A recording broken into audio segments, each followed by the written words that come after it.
Hi, today we're going to be having a look at this SMD Rework station.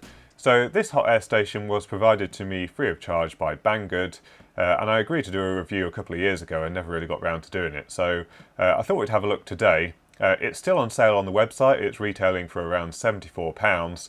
It does look almost like a copy of the 858D, which is a very popular hot air station from China in the budget range. I think they're currently selling for about £40 to £45, so it'll be interesting to see if this is any different. The only thing that attracted me at the time about this particular device was that it was branded Pro'sKit, and although a lot of you may not have heard of it, Farnell in the UK do sell this brand for a lot of their budget tools. I don't know if they sell the hot air rework station, but it would suggest that it's got at least some level of quality standards. So what we'll do is we'll open up the box and see what we get inside, and then we'll take it apart and then we'll give it a quick go. So this is what you get inside the box. You get the main unit, you get this weird looking mains lead. I think it's come with an Australian lead. You get one depth adapter. You get the hot air gun itself, which looks almost identical, if not the same as all of the hot air guns that are in this format. So we've just got the mains cable here with the hot end, and it clearly has the fan built into here, so you don't have a thick hose like the Metcal. So the Metcal's got a thick hose, and the pump is housed inside the main unit. This makes this fairly lightweight, but it's a little bit unwieldy because this tubing is quite large. And then you get a couple of different nozzles and the instruction book. So this is rated for approximately 700 watts at 220 volts, I think it is. And this is a fairly lightweight item. So what I'm assuming is that there's no power transformer in here, and that the hot air element is powered from the mains. So the thing that I immediately see wrong, which I think they've stopped with the 858D, but I know there are a couple of soldering irons like this. But look, it's got the male connector. So I guess if you turn this on and poke your fingers in, you're going to get a shock unless it's isolated when there's no hot air gun attached. So that'll certainly be interesting to have a look inside here. The mains lead is fairly standard. That's just a standard IEC connector. And then the hot air gun, like I said, it's got a really nice flexible lead actually. This feels like a nice silicone cable. Let's have a look. Yeah, so it's about a metre to a metre and a half long. Silicone cable, really nice and flexible actually. And the hot air nozzle itself and gun, yeah, that feels fairly okay. I mean, it's in comparison to the Metcal, yeah, you probably wouldn't really notice any difference. It'll be interesting to see if the fan vibrates when you're using it, because this is obviously completely still when you're using it. The air source is in the Metcal control unit. But yeah, I imagine there will be some sort of gyroscopic effect with the fan spinning like this. You might feel some weird resistance as you're moving it around, but I think it should be fine. Certainly for non-professional applications, this is probably fine. So let's have a look at the unit in a little bit more detail. And what we've got is the air control here, which is how hard the fan is blowing, just on a random scale of 1 to 8. And then we've got presumably the up and down control for the hot air temperature, and a calibration button for calibrating the output from the hot air gun. And if it's anything like any of the other units, as you change the set point control temperature, you see the set point value, and then a couple of seconds later it reverts back to the reading that's actually being measured in the hot air gun. So I think what we'll do, I think it's plastic construction around here, but the back is metal and the front is metal and the bottom is metal. So I'll just take this apart and then we'll have a look inside. So what we've got is the main transformer here, and this is a single primary, so only suitable for 220 volt use. And then we've got the two outputs, so 24 volt AC at 0.5 amps and 10 volt AC at 0.2 amps. So presumably the 24 volt winding is for the blower in the handpiece, and then we've got a 10 volt AC output, which is going to do the logic for the PCB. Right, so I started disassembling this, and then I realised a lot of it is quite well Loctited in, and this front panel connector was assembled after it was inserted through the front panel, so there's no point in trying to disassemble this, but there's really not a lot on the other side, just the potentiometer, the buttons and the display. But just having a quick look at the PCB, it's not too badly designed at all really. So at the top here we've got the 10 volt input and the 24 volt input on green, and the 10 volt AC comes in, it's half-wave rectified. So on this side we've got the positive going DC supply, and it goes through this bulk capacitor and then onto this 7805 regulator, and this is what's powering the logic. And then we've got another path here which is providing a negative supply with a little capacitor here for our op amp that's just sitting at the bottom here. And then the fan control is really straightforward actually. So we've got an LM317T, and that's being powered by the 24 volt rail through this bridge rectifier and this bulk capacitor here. But this is just the standard variable voltage regulator control. So on the other side of the PCB, you can see the mounting tabs for the potentiometer, and then we've got the 3 tabs for the potentiometer for the wiper, and that is literally just going straight to the 317T and is being used to drive the fan at variable speed. It looks like there is one leg coming off to the microcontroller, so that might be so that you can turn off the fan. So I don't know whether this detects when you've got it in the holster on the side of the unit, but it's perfectly feasible that the microcontroller can turn the fan on and off, but the actual speed control is just done through this LM317T and the potentiometer, so that's really nice and straightforward. It looks like there's also another path here for monitoring whether actually current's being drawn. There's a little resistor here, so I think they might be doing a little bit of feedback just to check that the fan's actually spinning. So that's good. We've got feedback and an enable and disable control. Then what we've got at the bottom here is, so this is where the temperature sensor comes in on these 3 terminals here, and we've got an OP07C, which is just a standard op amp. It does need the plus and minus rails. It can't run from a single supply, hence why we've got the negative supply coming in through here. And then there's just a little bit of, so this is just a standard non-inverting op amp configuration around here with an analog input to the microcontroller.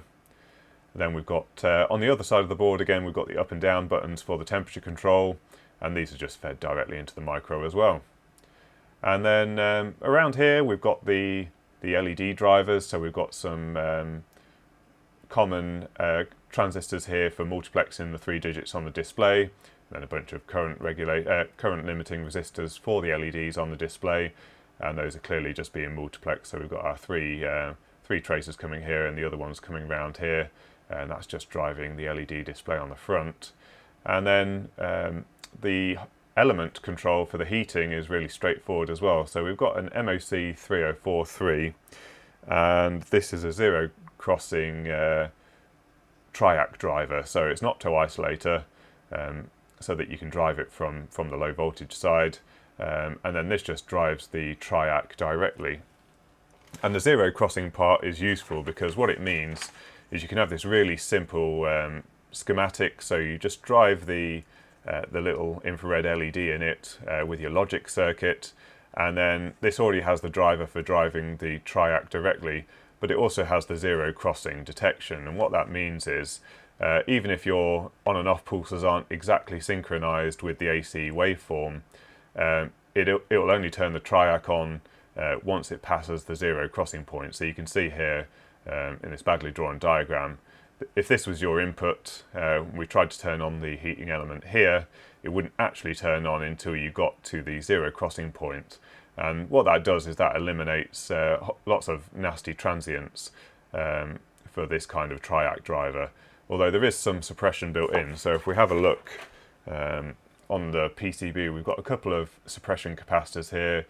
We've got a MOV here for protecting from spikes, and we've got a nice little isolation track separating the low voltage side from the main side. So yeah, there's really not a lot to it, and it's not too badly designed at all. We've got a programming header here as well, but everything's really securely tied in. So we've got Loctite on all of the screws. We've got Loctite on the screw here that's holding the earthing conductors to the front panel. The switch is bonded on as well. Obviously we've got our spade terminals, one of them's come off. But yeah, it's not too badly assembled at all. The heat sinks are soldered in, so these aren't going anywhere. And then you can see, I can't really separate this because there's so much involved, but we've got the potentiometer here, which is mounted onto the front panel, and you can see that's got the locking nut here to hold it in place. We've got a 7-segment display just here.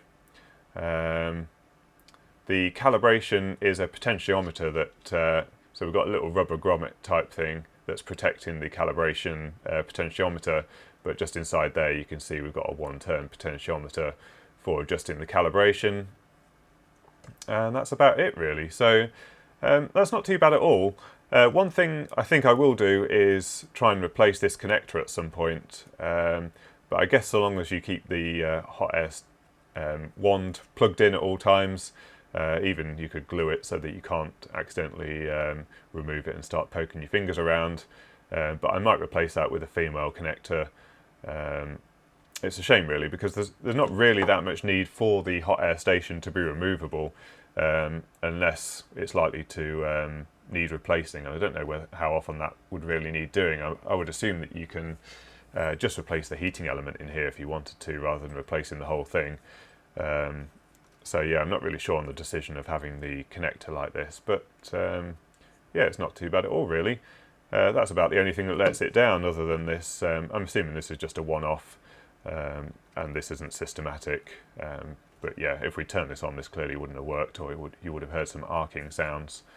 So this is all back together now, and I'll test the electrical safety in a minute before we turn it on, but I've just had a quick look on Google and on YouTube to see what some of the other 858D clone type devices look like inside, because as I said, this is £74, and I know that you can get some of the cheaper models for between £40 and £45. So these two are the cheaper ones, and you can see immediately that the construction is not quite as good. You know, there's capacitors not properly soldered in. There appears to be quite a lack of componentry on this board in comparison actually. So if you look around the TRIAC driver, there's only one suppression capacitor, and not really much else in comparison. It's using 3-hole design, and it does appear to be using some FR4 type material, but certainly there's a slight lack of quality on this device. And then this one, I believe, is a similar clone. This has the fuse on the neutral, which isn't really too much of a problem, although you do have the earth return path. In the UK it's less of a problem because our MCBs are designed to cope with the fault current, plus we've got the fuse in the plug, so it's not really too much of a concern. But you can see here that there's a bit of variable construction here. It looks generally similar in terms of the PCB, although it's using a through-hole microcontroller like this one. But there's a weird wire here with a heat shrunk connection to join it up. So yeah, I'm not really sure what's going on with that. But certainly the wiring looks a bit better in this this unit. Plus the construction of the PCB is pretty much as you would expect.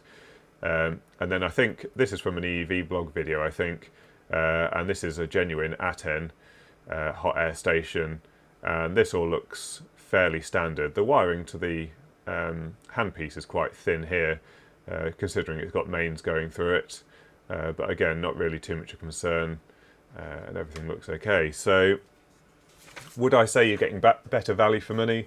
I don't know. I mean, it's already sketchy given that you've got this connector on the front, but it certainly is fairly well constructed inside, so I wouldn't really have too much trouble recommending this, although you know, I would hope that that poor crimp connector is a one-off. But what we'll do now is we'll just check that we've got the earth connection to the chassis correctly made, and then we haven't got a direct short from the mains terminals to the earth, and then we'll power it up and just have a look to see how hot it gets and how long it takes to heat up.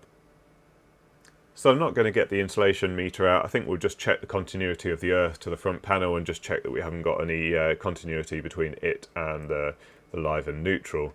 So that's the back panel and the front, and the connector,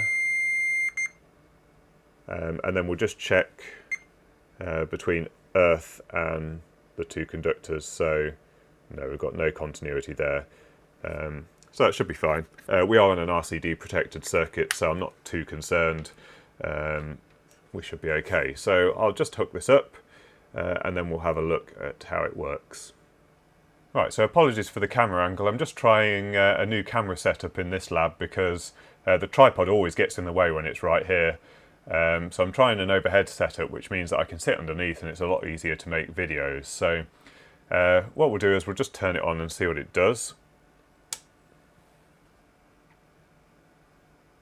Okay, so it says sleep. It looks like the refresh rate's interfering with the camera. I'll try turning down the lab lights a bit, then it will change the exposure on the camera. Alright, so while the hot air station's in its cradle, it looks like it goes to sleep and the fan's turned off. So if we remove it from the cradle,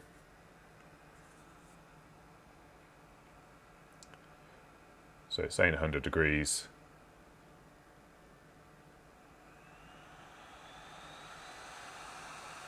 And yeah, this knob just directly controls the fan speed.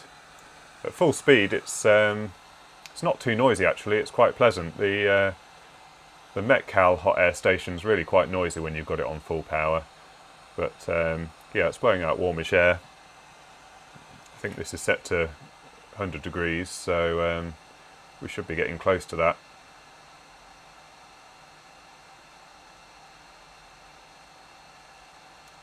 .75, a little bit off. Let's turn down the airflow slightly.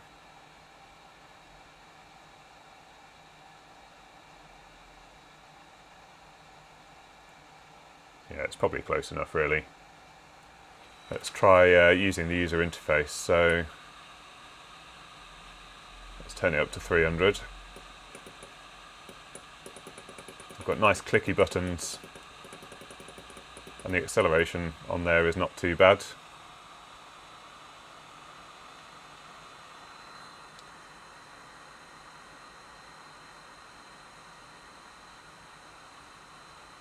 And there we go. If that's real, that's fairly quick to heat up.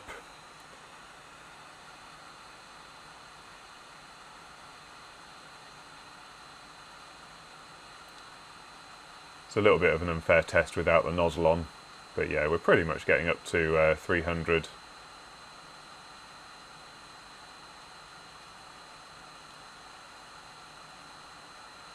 There we go, 300, overshooting a little bit.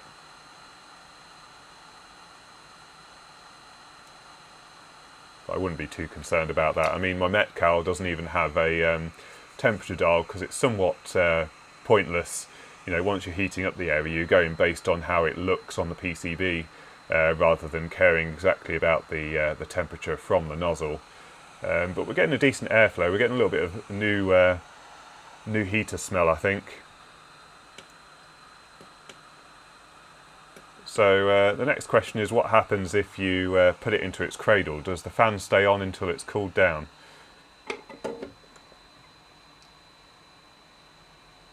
I don't know if you can hear the fan. It's still on at the moment and you can see the temperature's falling.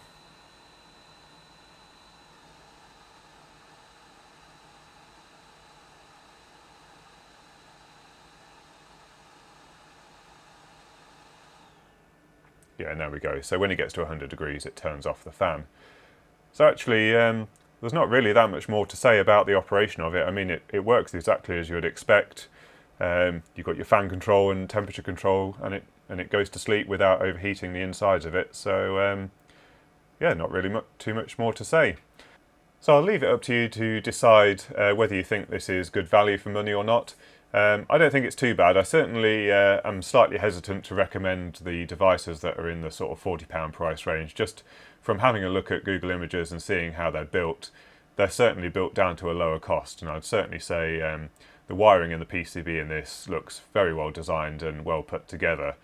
I won't do a soldering video in this one, so I have got another kit to assemble which has got a whole array of SMD LEDs. So I think what I'll do is I'll save testing this out until I do that video. So that's it for this one.